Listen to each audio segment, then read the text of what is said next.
quality, and what sizes we needed. Gritty Gear Company was great to work with. They got us what we needed on time, and now everybody's looking great around the station in their new gear. Start your order at grittygearco.com. Greg Bakun here. Like many of you, I still collect physical books, and not just any books, but books about the paranormal, ufology, Bigfoot, and so much more. I go to Megas Books and Herbs, located in the Arts District of Minneapolis, but books are only part of it.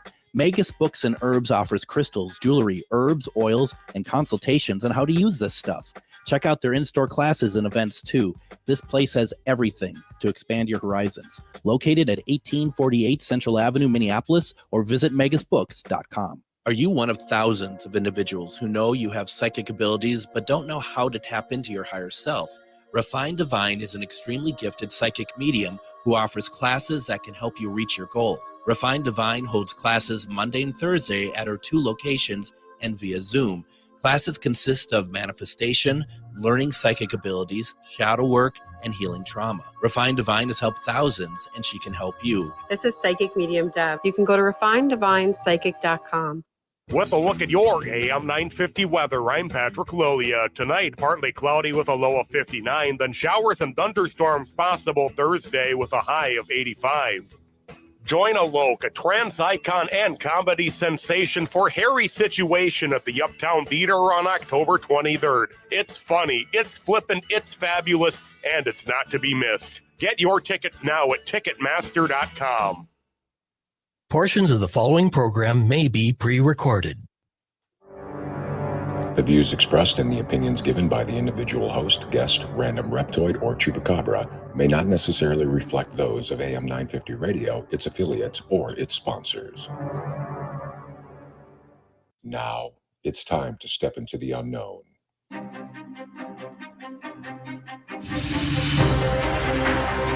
There are things people experience but never talk about. A shadow moving in the corner, flickering of the lights, a disembodied voice. We invite you to talk with us. Share your story, share your experience, because this isn't just your story, this is our story. This is GhostBox Radio with Greg Bakun.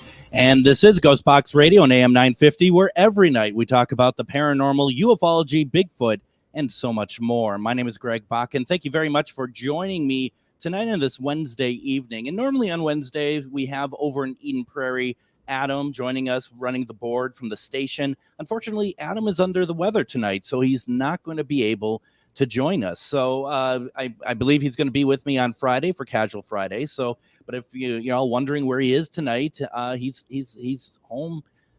homesick, I'm sorry to say, and hopefully he gets better real soon. I mean, I think there's something going around. I have something at the moment, but doing the show from my home, I can that's okay. I can be sick and still do the show. So that's how that works. You know, all week we've been talking about UFOs. We've been talking about aliens, and I don't come from a place of like, do they exist? I'm hook, line, and sinker. And yesterday I shared my experience of a CE5 experiment I did with my friend, and that went over very well. And I just wanted to thank everybody for being very supportive of that, because it's a very personal experience, to be very honest. And my friend, who I've been very careful not to say his name, wants to come on the show and share his side of it, what he experienced, and I definitely want to do that. So look forward to that coming up in maybe sometime September, October. We'll do something like that. So just pay attention, and we'll be bringing him on as well.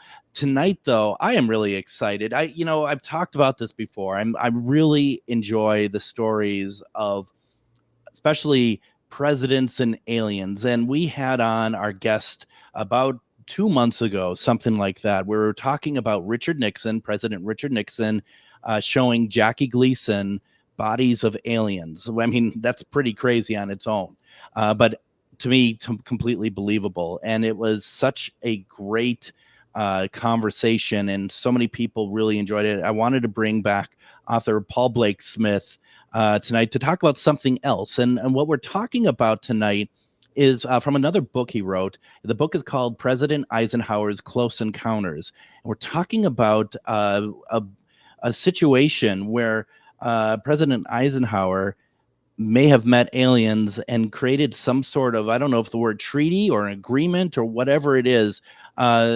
It's such an interesting conversation that I really wanted to have this. So, Paul, welcome to GhostBox Radio. Thanks for having me on. It's a pleasure. Oh, it's my pleasure. And so, first of all, I've been reading the book. It's so fascinating. And what I found even more interesting is I'm watching some of these like Discovery Channel programs about UFOs and stuff. And one was about the presidents and UFOs, just like what we're talking about, what you've written in your books.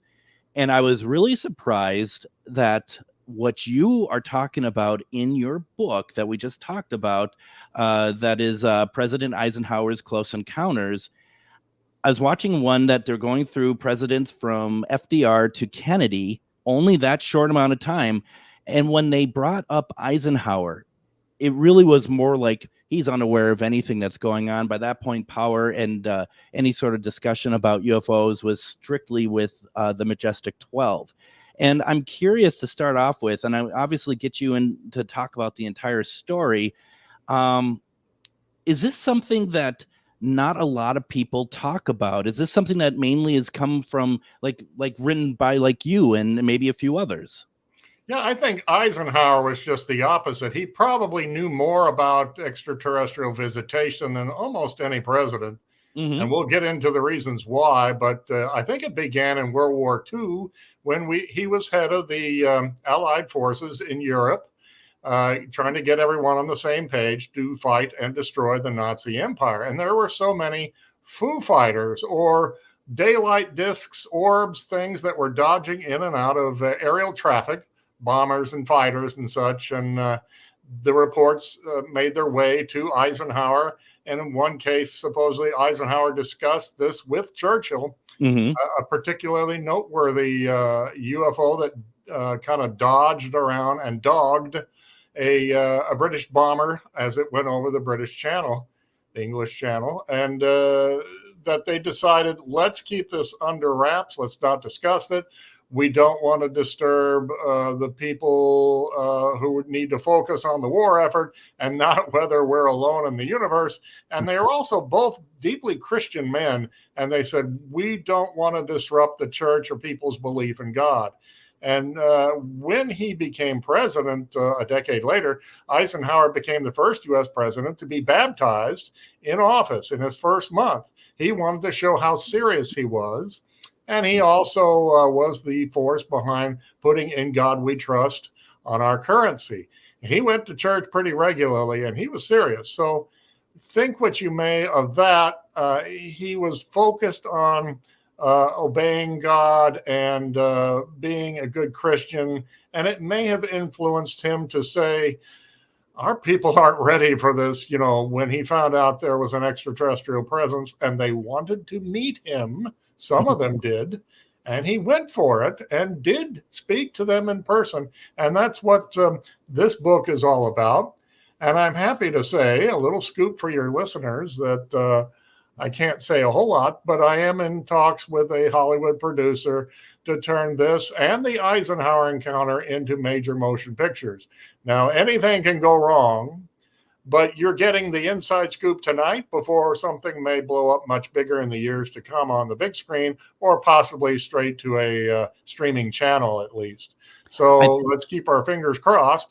But it's such a fascinating subject, and I've put together like this mountain of circumstantial evidence, as you read in the book, that Eisenhower was told that through apparently some binary high-frequency radio communications with an orbiting extraterrestrial race, that they were eager to meet him in person, were friendly and unarmed with no evil intent, and he was accustomed to the subject of extraterrestrial visitation. He knew it was a reality, had his own UFO encounter in early 1952, just before he announced his candidacy for the presidency. So he went for it. He was advised, according to a congressman who read the document and made this little video, a state congressman, I think in New Hampshire. Mm-hmm. He read the document and said that Eisenhower was urged to go ahead and have this meeting, and he did. He set it up for Palm Springs, which was about an hour's drive or less than that for a flight to Edwards Air Force Base out in the California desert, out in the middle of nowhere, basically, where there couldn't be really any eyewitnesses. And while he was out there in a golf vacation, 2,700 miles away from Washington, they did land, and they met with Air Force officials at Edwards Air Force Base. And for a few hours, it was determined that they are truly what they said, friendly, unarmed, and they want to speak to the man in charge, and that's Eisenhower. So they called Eisenhower. He was not actually on the golf course at the time, but he knew something was up. And they urged him, why don't you come on over? And so he did. And he took a flight, some say by helicopter, and others say a short private plane flight. He did not take what was called Air Force One or the Columbine. That was left at the Palm Springs airport. He took a different airport, and he flew in there in the cover of darkness while the press was distracted by a party in Palm Springs, a big party at their hotel. And I submit in my book that this was part of Eisenhower's plan, because this was prearranged, and he needed to go about his business without the media following him, the White House press. So they had this big party that drew rave reviews for their entertainment and everything, and free smokes and free drinks for the media. Mm-hmm. And Eisenhower went out to Edwards Air Force Base and came back probably around midnight, maybe, and no one was the wiser. Wow. First of all, congratulations on this possibility with big studios. Let's hope, because I mean, this is something that it lends itself. Let's even take away whether it's real or not, just for a second. It's a great story. Yeah. It is the idea. Oh, come on! That's what I first thought when I first read this back in the '80s. I'm very old. And I read this, I thought, a president and aliens, come on. But they had the story. It went viral of sorts in the 1980s, and there were various mentions in pop culture about this. And they even made a movie. I could never remember the title of this. It was like My High School Science Project or something like this. And the first 10 minutes were devoted to Eisenhower went to this Air Force base to see extraterrestrials. And then it developed into kind of a monster movie. And these high school kids broke into the airplane hangar in the movie to see what was locked up. And, anything can be made up by Hollywood. And hopefully it won't be too fictionalized when they supposedly take my book and turn it into a movie. We'll see. But the point is that Eisenhower spoke English to them, and they spoke English right back. They had landed on the tarmac and the runway at Edwards Air Force Base on a remote part of the base, at a distant runway away from the compound, where apparently a lot of military personnel were told to beat it ahead of time, given their possessions, and told, don't come back for a while, go get lost somewhere. Right. And they went on leave in the nearest town. And so there was a lot of privacy, a lot of security around Eisenhower. He had about 6 bodyguards. And one of them was a U.S. Air Force test pilot at the time who spoke out in the 1980s, because he had learned that everyone who was there at that historic meeting had just died.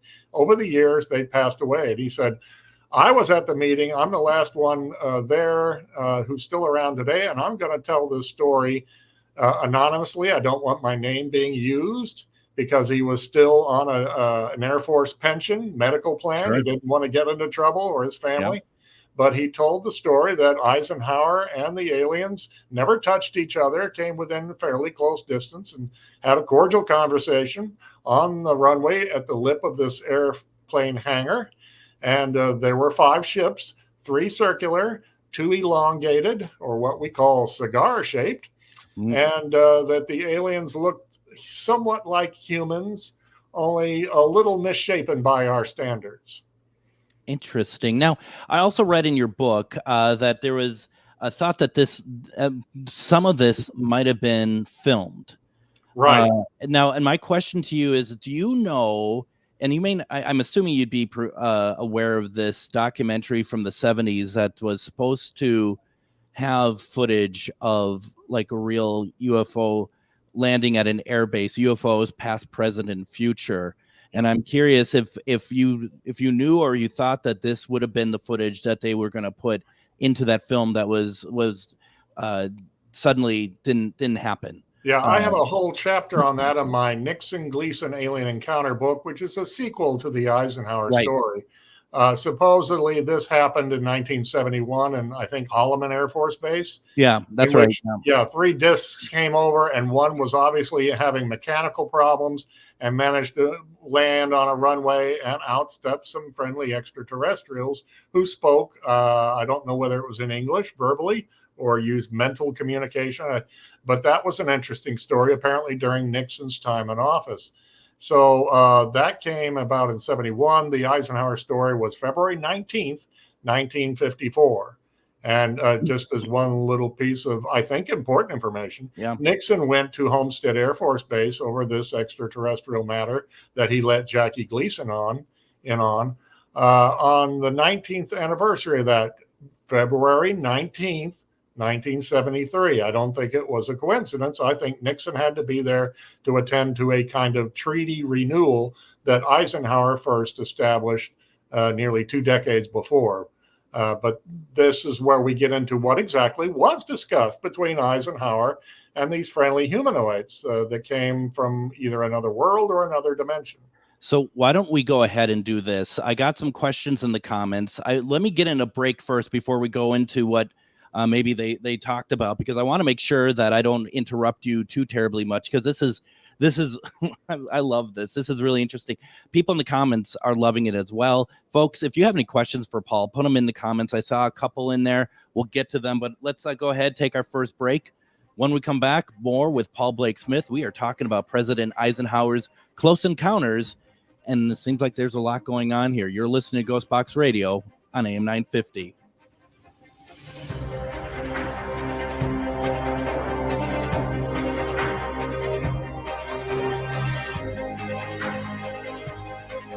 Twin Cities Con returns to the Minneapolis Convention Center for their 4th year, November 8th through 10th. Twin Cities Con is a celebration of comics, toys, TV, film, art, cosplay, games, and all things nerdy. It's also a family-friendly event where you can meet your favorite celebrities, browse the vendor hall and artist alley for the coolest merch, watch celebrity Q&A, and even more. Twin Cities Con is bigger and better than ever before, with guests like Anakin Skywalker himself, Hayden Christensen, Stephanie Beatrice from Brooklyn Nine-Nine and Encanto, WWE Hall of Fame wrestler Sting, and Lou Diamond Phillips.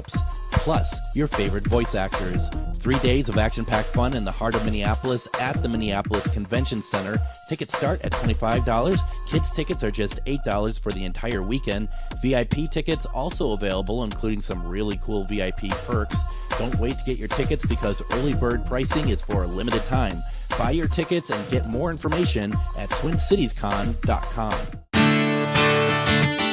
Greg Bakun here. Like you, I love good, fresh, delicious food. So I want to tell you about this treasure in Roseville called Maverick's Real Roast Beef. Maverick's has the best roast beef sandwiches I've ever had. Made fresh every order. Add fries or onion rings dropped in the fryer when ordered, and you have a winning combination. Maverick's Real Roast Beef has a lot more than roast beef, so check out their website, mavericksbeef.com, or check out their restaurant on Lexington in Roseville. Have you ever met someone who not only can help you on a deep spiritual level, but also potentially change your life? Refined Divine is an extremely gifted psychic medium who travels the nation and lives right here in the Midwest. And she offers mediumship, mentorship, house and business parties, energy healing, palm readings, and so much more. Refined Divine has helped thousands, and she can help you. Hi, this is Psychic Medium Deb. I cannot wait to hear from you. You can go to refineddivinepsychic.com. This is Chad, owner of AM 950. 950. Recently, I had a large order of custom designed t-shirts that needed to be turned around in a hurry. I knew exactly who to call. Gritty Gear Company. Gritty Gear Company is a local company that handles large and small custom clothing and apparel orders. I had a lot of questions from color, shirt quality, and what sizes we needed. Gritty Gear Company was great to work with. They got us what we needed on time, and now everybody's looking great around the station in their new gear. Start your order at grittygearco.com. Greg Bakun here. Like many of you, I still collect physical books, and not just any books, but books about the paranormal, ufology, Bigfoot, and so much more. I go to Megas Books and Herbs, located in the Arts District of Minneapolis, but books are only part of it. Megas Books and Herbs offers crystals, jewelry, herbs, oils, and consultations on how to use this stuff. Check out their in-store classes and events too. This place has everything to expand your horizons. Located at 1848 Central Avenue, Minneapolis, or visit megasbooks.com.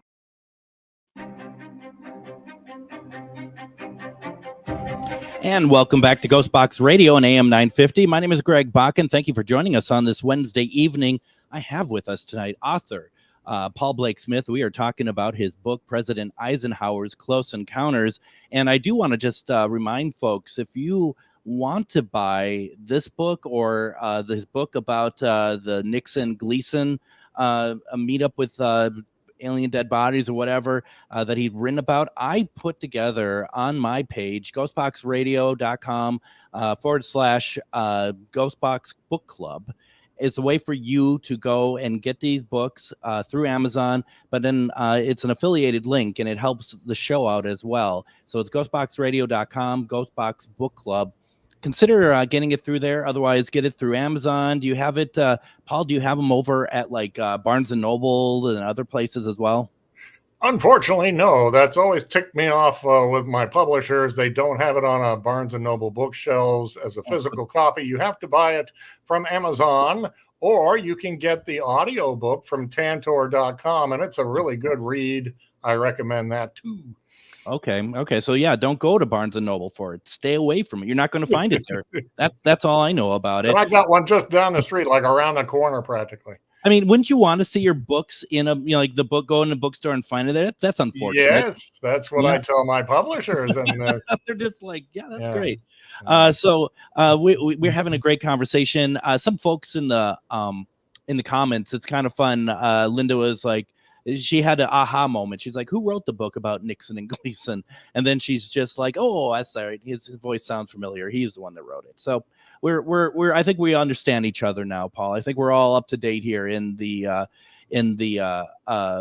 chat here. Oh, Linda says that she's getting the Kindle version, hopefully from ghostboxradio.com, Ghostbox Book Club. Just throwing it out there. Do it, but do whatever you feel is right. No pressure. Get it. Anyway, so we've been talking about President Eisenhower's Close Encounters. He met with aliens, and this was at Edwards Air Force Base, right? Right. Eisenhower was a courageous man. He was in the Army for decades and decades. You don't get to his position by being a coward or by being hesitant. He was used to bringing different people together to get them on the same page. And he was the first American president to have a pilot's license. He knew all about aircraft aerodynamics. It was his business to know to America's advantage in the war and in the Cold War that he served as president during in the 1950s. So after 1 year in office, he went out to Palm Springs and then under the cover of darkness went out to Edwards and spoke to these humanoids from another planet. I confess I don't have quite an exact description of them for you, but a April 1954 Special Operations Manual came out, leaked a few years ago. It was about how the American military intelligence handles extraterrestrial visitation. Mm-hmm. And they gave a list of 4 different types of alien visitors. And the first one sounds a lot like what this test pilot said showed up. They were very human-like, only with the little differences, and maybe like a slightly grayish yellow skin tone, only a little fuzz at the top of their heads, no hair. They had human-like features. Kind of like Eisenhower. Yeah, it does sound kind of like Eisenhower, to be honest. Yeah. Maybe they wanted to meet their cousin, like a family reunion. We relate to you. Yeah. Okay. Yes. Sorry for interrupting. No, that's fine. It is a good joke because it's kind of real. Eisenhower was losing his hair, and he was getting to be an old man, maybe getting a little gray in his skin tone. But anyway, he was the leader of the free world, and this is why extraterrestrials took the time to risk everything and come on down. They asked him to stop with these reckless nuclear bomb test detonations. And Eisenhower was in charge of that and insisted, we've got to know what we've got on our hands, and our scientists need to be able to fully fathom the power of these atom bombs. And they were cranking them out in factories at an alarming rate and testing them under the ground, under the sea, above ground, and then up in space. And there was fallout and contamination.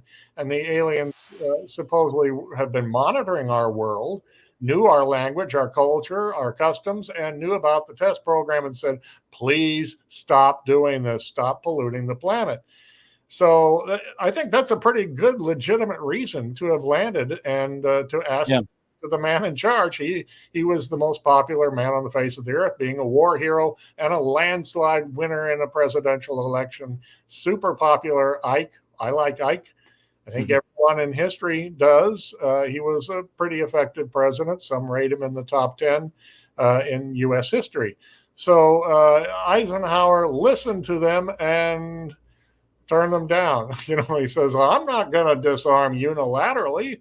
I want to see some other nations, like the Soviets or the Chinese or such, or even the British had the nuclear bomb by the early 50s. Yeah. So it wasn't all that successful an effort, but they made their point clear. And they also asked Eisenhower, could we start an education program for the people of Earth? We want to let people know you're not alone in the universe, that there are visitors from other worlds, and that we could teach you and get you ready for this possibility. And Eisenhower turned that down too. He said, I just don't think we're ready for this. It might cause a panic. He doesn't want to be a president where people are like leaving their jobs, leaving college, quitting their religion, upsetting the financial markets, your business investments, and going into another Great Depression, like with a stock market crash. It would be a disaster. He would go down as one of the worst presidents if this was handled in the wrong way. And his way was to try to keep it covered up and study the issue privately. So back then, he may have made the right move. Today, I think we're much more attuned to ETs through movies, TV shows, graphic novels, comic books, internet, my books, and everyone else's books. And so I think we could handle it better, but would there still be kind of not a mass panic, but a bit of disillusionment with the establishment as we have it now, that they've been hiding this all along, that they've known for decades, and we are in contact, at least used to be. And so I don't know what the reaction would be today if this did get out, but I think someday it might be acknowledged by the government, maybe in the year 2054, and say, look, 100 years ago, you're ready to hear for this. But I put together the story as best I could based on like dozens of sources that heard little bits and pieces of the story, including a man who worked at the Pentagon and saw still photos from this film footage. Apparently there were 2 film cameras rolling, possibly documentary film or what they call newsreels. And one of them was in color and the other black and white. And supposedly one of the cameras got too close to the action when the aliens put on an air show. They flew back and forth to say, Mr. Eisenhower, look what we can do. We can get this technology to you, and you can infuse it into American airplane technology. But it proved to be too much over our heads. But they put on an air show for Eisenhower, and he and his bodyguards were suitably dazzled by airships that could go up and down and back and forth and freeze in the air or land quietly, no exhaust, no propellers, no wings, just discs and elongated craft that seemed to defy our laws of gravity. And in this way, Eisenhower was a little too impressed. Like, again, this is going to be too much for our people to handle. If they see this sort of thing flying around in the atmosphere, maybe getting tangled up in our own jet plane traffic and helicopters and private planes, and setting off a panic on the people down below, like what's going on, or are we going to be invaded? So you had to keep that in mind, and you can understand more and more when you think about it, why he had to ask them, could you stay at arm's length and, not show yourself, don't sit down and start talking to people, don't hover over a major city and set off a hysterical rampage to get out. And, you can come here, but do it quietly in rural settings when there's no one around. And so there was an agreement formed. Okay. And that was what Nixon may have been amending at the time of his Jackie Gleason encounter in 1973. So the agreement was you can come to Earth, don't make a big deal of it, and abduct people in private. We don't want to hear about it. That's we don't want to know basically about it. Yeah. There was a document that was leaked in 2017, and I think it's real. And I've talked to other UFO researchers, and they think it's either very real or quite possibly real. And in it, it mentions Eisenhower did have this meeting, and he had two more, one in February of 1955 and another one in the summertime. And then he hammered out this agreement, and that they were friendly aliens, and as long as everyone adhered to this agreement, the aliens had a base in rural Nevada out in the desert that they could land and receive American technology and flora and fauna samples and everything, and that in exchange they would bring us technology that we could learn from, and maybe some specimens from their world. Sounds pretty wild. It might be true, who knows? But that would have been a good place to keep the public from seeing this sort of thing in the blazing hot desert where there's no one around for like 100 miles. Right. And the American Air Force Base was mostly abandoned, so they turned it into a kind of landing scientific lab, according to this document. Interesting. And we're not talking about Area 51? We could be, but I don't think so. It might have been this S4, Section 4, that was nearby Area 51 that supposedly Bob Lazar worked at. Yeah. And had this like a big, long garage full of extraterrestrial craft, like up to 9 of them, some of them damaged, some of them completely intact. And we've never been able to fully confirm his story. It's so frustrating, like everything else in ufology. You think you got a real story, you got the solid proof, and it just kind of slips away. Something turns out wrong with it, or someone disputes it and has a good point. Bob Lazar would be more credible if he had the hard proof of his education and his background where he worked, but they may have stripped and whitewashed his records. He did find some records of where he was employed, I think at Los Alamos, like a telephone directory of his employment there. So the government can be kind of ruthless if you go forward with this information. So this is another reason why everyone kept their mouth shut about the Eisenhower encounter. They were sworn to secrecy by Ike after it was over, and they said it was for life. And one man defied that and decided, this story is going to slip away unless I talk about it in the early 1980s. So thank goodness he did. And it hit the National Enquirer and a few newspapers like the Toronto Star, I think. And it was somewhat known. It might have been like a joke to Johnny Carson or something at night. Yeah. But the story began to kind of go viral in the 80s. And over the years, little bits and pieces kept adding up. And it was actually mentioned in Valor magazine in October of 1954. That's kind of a swashbuckling magazine in which an author said, I visited Edwards Air Force Base a few months ago in the summer, and these guys at the base swore up and down Eisenhower had been here to attend to extraterrestrial matters. And it sounded wild, but they printed the story way back then. And Frank Edwards was a famous radio broadcaster on MBS. That radio system is long gone. But he yeah. was very popular. He had like over 1 million listeners, and he was into UFOs and would occasionally lace an ET sighting or a UFO sighting into his broadcast. And he first reported this in the spring of '54, and he soon found himself out of a job. He got fired. Oh, wow. And he ended up writing books and such, but his career never fully recovered. But he was super popular at the time. And again, you could say, well, it's because he talked too much. Maybe so. Or they were just making cutbacks and wanted to ditch his salary or something. But it's so tough to get a read on what the government is doing and why, and is it in our best interest, or are they just paranoid?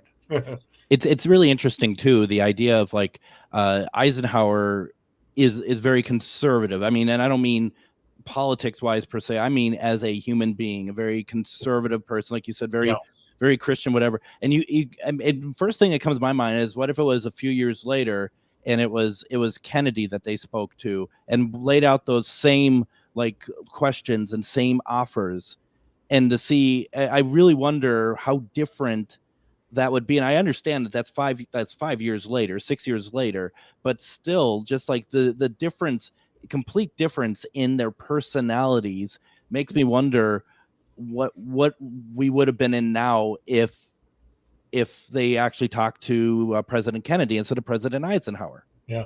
I've got a whole chapter in this book towards the end on other U.S. presidents, and I was surprised myself to find Eisenhower and Kennedy couldn't have been more diverse in their views and their ages. He was in the Army. JFK was in the Navy. He was an older man. Kennedy was the youngest U.S. president. They kept in touch. They talked by phone. They exchanged letters. They met at Camp David, and that wasn't enough. Kennedy flew all the way out to Palm Springs and met with Eisenhower in person at Ike's home on a golf course 3 different times in his short presidency. They had to have absolute secrecy about some sort of issue, that they could not send aides back and forth to discuss it, put it in letter form, or even trust the White House switchboard and the telephone system. So what do you think was going on that JFK needed to fly all the way out to Palm Springs? And, you know, the idea that we have this treaty, and do we renew it? Do we end it or amend it? That's certainly something that comes up. I'm also sure that the Vietnam War was discussed and the Cold War, but those things they could have done more when Eisenhower came to Washington. So if Kennedy had a close encounter of his own, I'm not quite aware of it, but there was an interesting story I put in the book, you'll have to read it, of a man who claims he did take pictures of Kennedy doing something of an unusual nature with some entity that may not have been from this world. So I'll just kind of leave it at that. So once again, folks, the book is called President Eisenhower's Close Encounters. Please go to Amazon, get the book, or you can also get it through GhostBox Radio, GhostBox Book Club, and the affiliated link will help me out as well. Let's go ahead, take our next break. When we come back, we got more to talk about. Put your questions in the comments section, or any comments that you have. We'll be talking more about Eisenhower. I have another question about Kennedy. We're just having this great conversation, and join us and join in too. You're listening to GhostBox Radio on AM 950.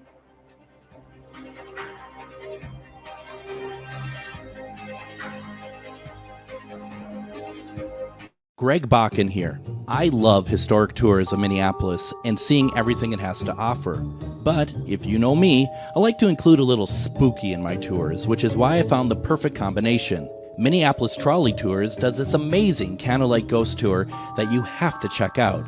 It's an extremely immersive experience. It's a trolley trip that starts out at a haunted mansion, traveling around Minneapolis locations exposing ghost stories that the public and business owners would rather left untold.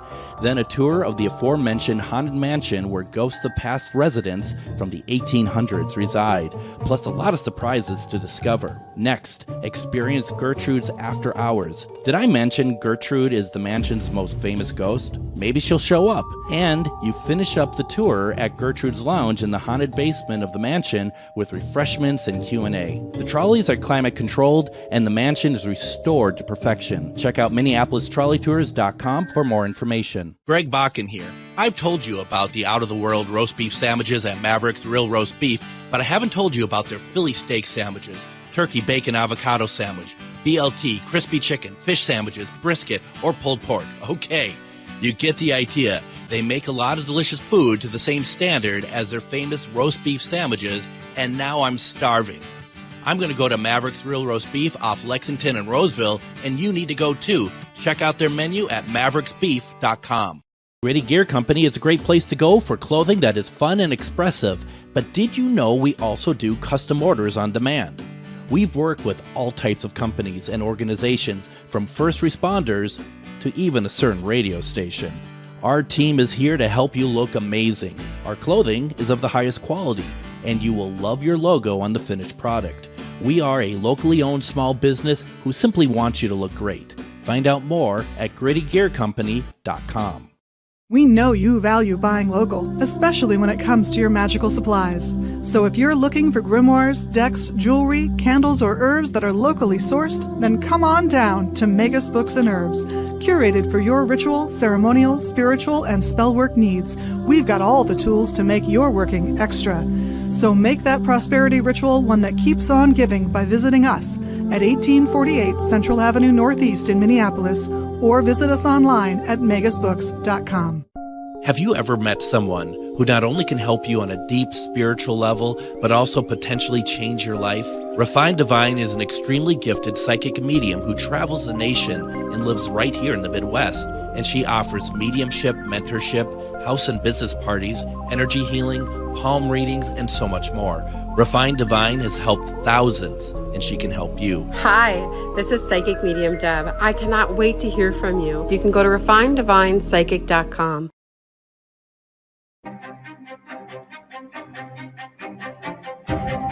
And join me tomorrow on GhostBox Radio with Greg Bakun. We're going to do a replay tomorrow night, and that's going to be with guest author Donald R. Schmidt. And he wrote an incredible book, or co-wrote an incredible book called Witness to Roswell. And we're talking about the 75th anniversary edition.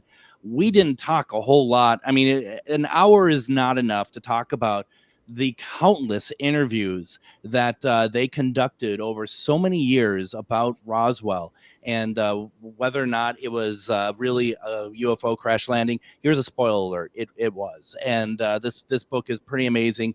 Donald was a great guest, and we're going to be talking with him on this replay tomorrow. For those of you who watch Myth or Mystery, we are taking a week off. We'll be back on September 5th. And then I will be back with Adam on Friday for Casual Friday as we head into the Labor Day weekend. So please join us for that. We'll put out the question of the week Friday morning as well. I am talking with author Paul Blake Smith. We're talking about President Eisenhower's Close Encounters. And the thing that is showing up a lot here in the comments section and stuff, and something I wanted to ask you about. And for those of you who are interested, there's a great book out, and it's called Diary of Secrets, UFO Conspiracies, and the Mysterious Death of Marilyn Monroe. It's written by Nick Redfern. And the idea of President Kennedy and UFOs and stuff, and there's a lot of conspiracies as to why President Kennedy was assassinated. One of the ones that is very clear, a lot of people talk about, is his desire to want to be more public about aliens, UFOs. And the book about Marilyn Monroe here was saying that Marilyn Monroe took meticulous notes of the pillow talk between both Kennedys and her, and which is the reason why both of them had to die. All of them had to die. What are your thoughts on that? While aliens may not have been the main reason to get rid of one, two, or three of them, JFK, RFK, or Monroe, Marilyn kind of couldn't keep her mouth shut. Right. And she started blabbing over the phone, which was tapped, about what the Kennedys told her. And supposedly she said that the President Kennedy went to an Air Force base out west, didn't say which, maybe Edwards, and saw some things that were from another world. And she described what she was told, like little gray beings with big black eyes. Might have been Roswell or something of that nature. Now, she confided also into a friend named Robert Slater. And in the 90s, Slater gave an interview to Encounters, a TV show, and said, Marilyn told me this, that in her last days alive, she and I met on a beach out in like Malibu and near Point Doom. And she showed me her diary and a bunch of notes she'd been taking. And she said, and Robert Slater said, you need to get rid of this. This is like a stick of dynamite. This is going to get you in big trouble. But he said she described the aliens as your typical grays with big heads, big black eyes, skinny little bodies. And that it was not a joke that she had learned this. So among other secrets that she knew, she was a little riddled with pill prescriptions that was getting her to talk too much and altering her mood. She liked a lot of champagne. She was used to attention, and she was going to call a press conference. And so what a coincidence. She turned up dead under most mysterious circumstances. So we'll see as we get more into the, I guess, 62nd anniversary of death was this month. She died in August of 62. As the years go by, maybe we can get more information on this. Somebody needs to leak some more documents from the government. We would all appreciate it if you would. Yeah, I mean, what's the holdup here? Let's get things moving, right? Yeah. So, and you're absolutely right. And, you know, not that we want to turn this into a Marilyn Monroe conversation per se, but I mean, when you talk about like what you just said, it's like this is a person that was really messed around in the system. You know what I mean? That I mean, just she is being used by so many people, and when that becomes obvious, it's very sad. It's very sad to hear that, you know, someone who was really quite powerful, really in her own right, that people just stompled. I just came up with a new word. Go ahead and use that in your next book, Paul. Yeah, Marilyn was used by a lot of people, sadly. But here's the deal. She was abandoned by her father, and her mother was confined to a mental asylum. And she was raised in a series of adopted homes and orphanages and grew up in a very poor existence and wanted to be loved and feel important. So when she blossomed into a beautiful woman, she became irresistible, and even politicians, Frank Sinatra, the Rat Pack, they all wanted to date her, impress her, tell her things, you know, and she started writing it down. And that's in an era where you didn't talk and you could get into big trouble and the government could cover it up pretty effectively. So it was the whole combination, the perfect storm for her to unfortunately be snuffed out and call it a apparent suicide. The whole thing is very, very suspicious, if not just ludicrous, some of the stuff. Supposedly she died of 44 Nembutal capsules, of which the autopsy didn't find a single one, not dissolved or half dissolved in her mouth, down her throat, or in her stomach. But she had Nembutal in her system, so she could have been injected or had it infused rectally, and then they could have said, oh, look, she swallowed too many pills, don't ask too many questions, end of story. And the press swallowed it and moved on. And in bits and pieces over the decades, kind of like the UFO stories, we began to find more and more that we were lied to and that the government knew more about what was going on behind the scenes, but you just didn't talk in those days. So Marilyn paid the ultimate price for being a little too knowledgeable and a little too blabby. It's interesting to note that I think her housekeeper came over to the house bereaved and grieving when she found out Marilyn had died. And she said there were government agents in suits and ties throwing her notes and some of her notebooks into a fireplace and burning them on the spot. And so the famous red notebook, the red diary, might have survived that. But she took a lot of notes on spiral little steno pads. And they did not survive. That was way too explosive for her to have revealed even in her death afterwards. So, the truth got trampled on a lot back in those days. Never more an example of this than in Marilyn Monroe's death. And I would even say Kennedy's as well, to a certain extent. Chuck asked the question, and we've kind of talked about this. I want to put a spin on this. So could Kennedy have been assassinated because of what he knew about aliens, and his push for space exploration is a hot button reason? But I'll take that a step further and be like, he was angering a lot of people. It wasn't even just the space and alien stuff. It was also his anti-mob stance. There was a lot of stuff that was happening. He was being very progressive, wasn't he? That that you could point to a lot of different things that could be a reason why Kennedy was assassinated. I wrote a book called JFK and the Willard Hotel Plot. In that Oswald was sighted in late September, early October at the Willard Hotel, which is 1 block from the White House. He was noted after the assassination. A driver for the government and a chauffeured limo said, I saw him at this hotel. And it was definitely Oswald. And supposedly Oswald was in Mexico City at the time. And all the descriptions of Oswald do not match the actual Oswald. Someone claiming to be Oswald showed up at the American Embassy. What's the point of the story? Kennedy was indeed the victim of a plot in which Oswald was involved. He was the sucker to fire a gun noisily and be thrown overboard afterwards, that they needed a fall guy. If the president's going to be killed, somebody's got to go to jail. So they picked Oswald and they killed him before he could talk. Jack Ruby was very mobbed up and he was dying of cancer. And he knew it at the time. He had been diagnosed in the summer of '63 with terminal cancer that was inoperable. So he was the perfect person to shut up Oswald and knew that he was going to go as himself. So that kept the conspiracy talk trampled down at the time. And only later did we find out a lot of this wild stuff.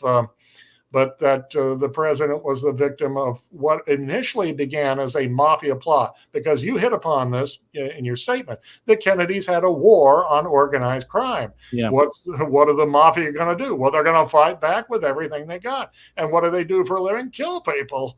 I looked it up on the date of my birth. Sam Giancano had a bunch of politicians either harassed or shot to death in Chicago way back then. And it was his MO, his method of operation, to just say, shoot him, kill him.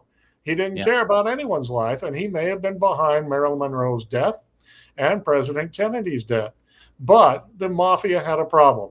They didn't want things investigated by the Congress, by the FBI, by the media, or anyone in the public, and have the trail lead right up to their door. So they had to have help in pulling this off. And that's where we get into some members of the intelligence community that were pretty much blackmailed into it. They didn't have much of a choice. The mafia had been running operations with CIA help. And so, lest that get out to the public, the CIA didn't care much for Kennedy anyway and thought that he was a threat. And as you mentioned, agencies like the CIA or the NSA or the Defense Intelligence Agency were not thrilled at all with Kennedy's idea to share lots of information with the Soviets and maybe combine our space programs or something like that, or our UFO awareness. So he began mounting up reasons for enemies to take it seriously of eliminating him permanently, which they did. It's incredible. And I if you're up for it, I got to have you back on in November. When we come around time to the anniversary of the assassination, I'd love to talk to you more about it. I had somebody on a couple of years ago, and their stance was that they didn't think it was a conspiracy at all, but they couldn't really give a whole lot of information into it. And it's like, well, it's okay to have a point of view, but then like you're citing a lot of things that I think a lot of people, if they don't know, it's good for them to know, I think, because it's a tangled web, quite honestly. If you've ever seen the Zapruder film or other photos of Dealey Plaza on that day, you'll notice that President Kennedy had a few two on either side, flanking the back of his car, 2 motorcycle cops on each side. Nothing protecting him on the sides or in front. And that's where so many people said they heard the shots. It's not a coincidence. No. The Secret Service laid out, I put in my book, 10 different things that went differently in Dealey Plaza than the normal protection, because they knew Dallas was a very dangerous city with a lot of extremists, a lot of haters who had attacked Adlai Stevenson just a few weeks before. So you would naturally surround him with a ring of steel, wouldn't you? Instead, just the opposite. They left him wide open, and he was shot from in front and in back. And one shot pierced the windshield. And, there's this bullet hole, and you can see pictures of it. And, we don't want to talk about that. And they quickly had the windshield changed and a new one installed. And a lot of stories got squelched at the time. And again, we start finding out things over the decades, and you could start piecing it together. My book, JFK and the Willard Hotel Plot, is no longer able to be purchased. My publisher of that went out of business. So, I'm looking for a new publisher that would get that back out on the market. Now we have less than a minute left. I want to just say really fast. There's a Bruder film. There's footage, because the government took that for a while, right? And then they returned it, and there's footage missing now, right? Yeah, just happened to lose some key slides out of the footage, and it just happened to be flown to CIA headquarters for film experts to examine before it was released to the public with these slides or frames missing. And also they may have put in kind of a dark blob over the back of the head wound to cover that. And, they did a number on the truth there that day. Oh my gosh. Absolutely. I mean, I didn't expect this to turn into a JFK assassination conversation, but boy, I'm glad it did. Paul, I want to have you back and talk about that if you're up for that. We will remember in November. I will do so. Once again, the book is called President Eisenhower's Close Encounters.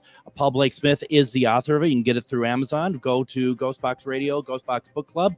Feel free to get it that way. Paul, thank you so very much. Really appreciate it. Thank you for having me on. It's good to discuss this, and we'll see each other in a few months. Absolutely. We'll be back tomorrow talking about Roswell. Everyone, have a good night. We'll see you later.